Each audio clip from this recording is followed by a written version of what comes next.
आज की यह खबर सिर्फ एक परीक्षा विवाद नहीं है। यह लाखों छात्रों के टूटते भरोसे की कहानी है। यह उन परिवारों के दर्द की कहानी है जिन्होंने अपने बच्चों के सपनों के लिए सब कुछ दांव पर लगा दिया।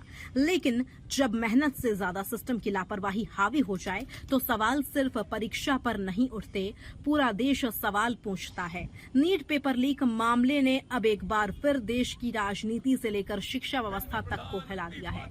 गोवा में भारतीय युवा कांग्रेस ने बड़ा विरोध प्रदर्शन किया है। राष्ट्रीय अध्यक्ष उदय भानु चिब के नेतृत्व में हुए इस प्रदर्शन में केंद्र सरकार और केंद्रीय शिक्षा मंत्री धर्मेंद्र प्रधान के खिलाफ जमकर नारेबाजी हुई। मांग सिर्फ एक, जवाब दो और इस्तीफा दो। युवा कांग्रेस का आरोप है कि नीट पेपर लीक ने लाखों छात्रों के भविष्य के साथ खिलवाड़ किया है। इतना ही नहीं, छात्रों की मौत का मुद्दा भी अब इस आंदोलन के केंद्र में आ चुका है। देश भर में छात्र पूछ रहे हैं, अगर परीक्षा सुरक्षित नहीं तो मेहनत का क्या मतलब? अगर पेपर पहले ही बाहर आ जाए तो ईमानदारी से पढ़ने वाले छात्र कहां जाएं? इसकी आज की इस एक्सक्लूसिव रिपोर्ट में हम आपको दिखाएंगे कैसे बढ़ा यह विवाद, क्यों सड़कों पर उतरी युवा कांग्रेस, क्या हैं छात्रों की मांगे, एनडीए पर क्यों उठ रहे सवाल और आखिर सुप्रीम कोर्ट से लेकर सियासत तक क्यों मचा हुआ है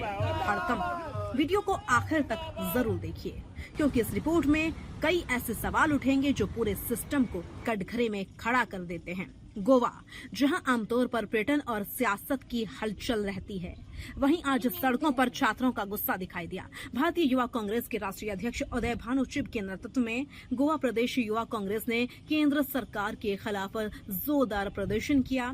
प्रदर्शनकारियों के हाथों में पोस्टर थे जिन पर लिखा था, students want justice, ban NTA, resign Dharmendra Pradhan और सेव इंडियाज एजुकेशन सिस्टम।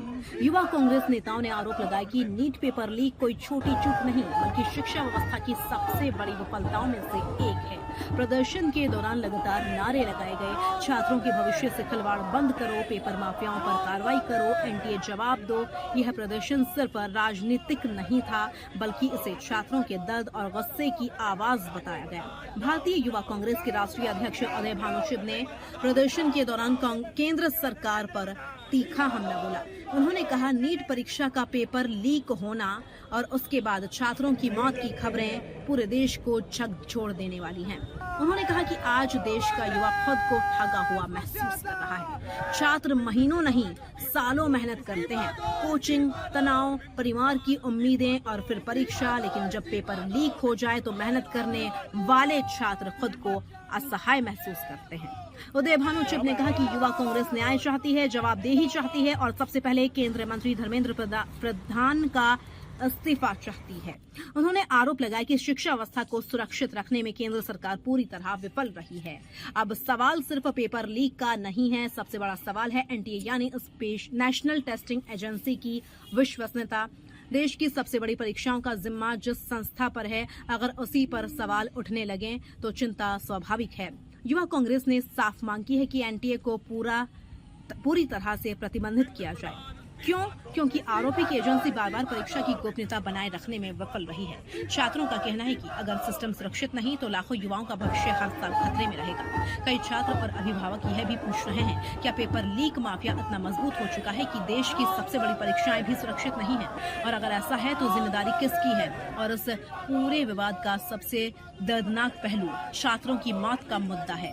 प्रतियोगी परीक्षाओं का दबाव पहले ही छात्रों पर बहुत ज्यादा होता है। महीनों की तैयारी, नींद रहित रातें, मानसिक तनाव और परिवार की उम्मीदें।